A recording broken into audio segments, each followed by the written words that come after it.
कुंभ में धरती dramatic society Kumbh Khairpur arts council के ताउन से तकरीब मुनक़िद कई वई, जैमें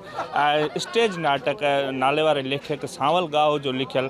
जो टेंट सिटी स्टेज नाटक हुयो उहो पेश किया वियो, जैमें अदाकारन पारा खूब जो है अदाकारी से निभायो वियो। अचो तो उन हवाले से हिन तकरीब में मौजूद जो मेहमान हुआ या जो अदाकार तौर उन्होंने पांजा फर्ज सर अंजाम दिना, उन्हनि सां ॻाल्हि ॿोल कंदासीं त संदन छा चवणु जो ये हज़ारे माण्हू जेके आहिनि से हिन पिंडाल में ॾिसी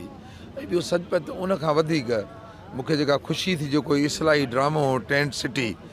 उन ड्रामे में असांजे हिन बरसाति खां पोइ जेका इहा माण्हुनि जी जेका माण्हुनि जा ॾुख माण्हुनि जूं तकलीफ़ूं आहिनि उन्हनि जी हिकिड़े पासे ॾो अकासी ऐं ॿिए पासे ॾो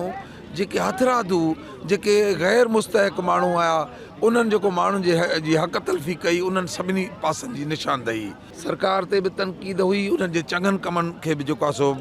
उजागर कयो वियो। अहिड़े नमूने सां असांजे माण्हुनि जे ॾुखनि ऐं तकलीफ़ुनि जी तर्जुमानी बि कई वई ऐं माण्हू जी कीअं ॾिसो त हथरादू तौर ते माण्हू पंहिंजो पाण खे ग़रीब ज़ाहिर करे कीअं जेको आहे सो राशन जे पोयों जेको आहे सो कटानि जा कटा खणनि था। हिकिड़ी कहाणी पेश कई जेका रियल हुई उहा तव्हां करे ॾेखारी, उनजे करे असां केटीएन वारनि जा बि थोराइता आहियूं जेके रियल कहाणियूं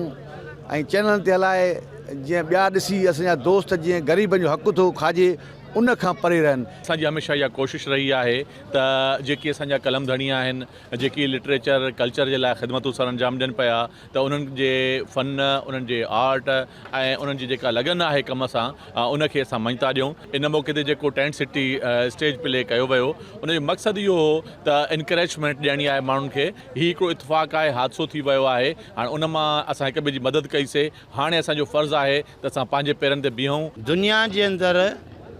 वॾा इनकलाब जेके आया, तब्दीलियूं जेके आयूं, उन्हनि जो जेको मोहरो हो उहो स्टेज ड्रामा हुया। फ्रांस मंझि, जर्मनी मंझि बाल्शेविक इनकलाब जॾहिं रूस में 1917 में आयो,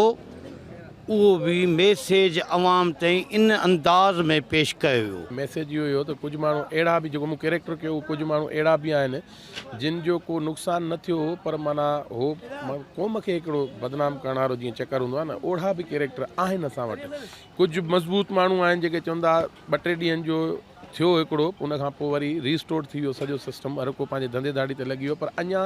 कुझु माण्हू अहिड़ा आहिनि जेके उन ते ई डिपेंड करे वेठा ऐं पंहिंजा असुल कम धंधा बि छॾे वेठा। मूं हिकिड़ो अहिड़ो कैरेक्टर कयो जेको जितां बि मिले उतां खणणो आहे, हिर्स करणो आहे, पोइ भले उहो ख़राबु थी वञे,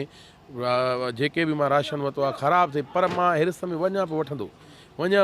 माना ॿियनि जो हक़ बि जेके मुस्तहक आहिनि उन्हनि जो हक़ बि खाई वञे। मूं हिकिड़े अहिड़े क़िस्म जे माण्हू जो कैरेक्टर कयो, थोरो कॉमेडी बि हुई। कैमरामैन होबली सोलंगी सां गॾु नवीद तुमराणी, KTN न्यूज़।